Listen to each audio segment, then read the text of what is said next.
आणि आता एक महत्त्वाची बातमी समोर येते। केतन अग्रवाल हत्या प्रकरणामध्ये सियाचं कुटुंबीय आता कोर्टामध्ये हजर करण्यात आलेलं आहे। सिया आणि चेतन चौधरीला कोर्टात हजर करण्यात आलेलं आहे। एक महत्त्वाची बातमी आपण पाहतोय।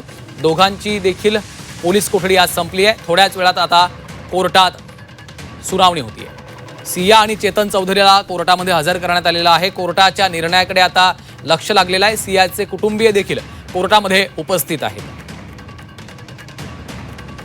पुण्यातील केतन अग्रवाल हत्या प्रकरणामध्ये थोड्याच वेळात आता कोर्टात सुनावणी पार पडणार आहे। आरोपी सिया गोयल आणि चेतन चौधरीला कोर्टामध्ये हजर करण्यात आलेलं आहे।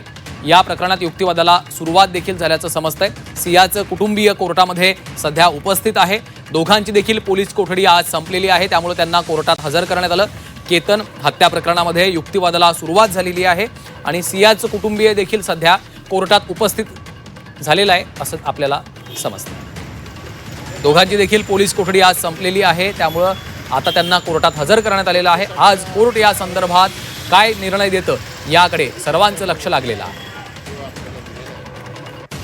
चैत्राली राजापूरकर आमच्या प्रतिनिधी सध्या आपल्याबरोबर जोडल्या गेलेले आहेत। चैत्राली, आज दोघांची देखील पोलीस कोठडी संपलेली आहे, त्यांना कोर्टात हजर करण्यात आलेलं आहे। काय सध्याचे अपडेट्स आहेत?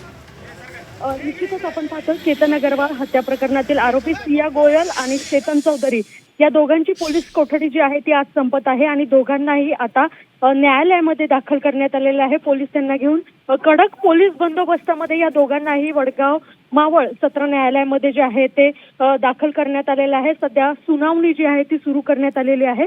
सियाच्या वकिलांनी जे आहे अजून पोलीस रिमांड जी आहे ती वाढू नये यासाठी प्रयत्न करणार असल्याचं देखील सांगण्यात आलेलं आहे। तर पोलिसांकडून जे आहे ती अजून पोलीस कस्टडी वाढवण्याची मागणी माननीय न्यायालयाच्या समोर करण्यात येणार आहे।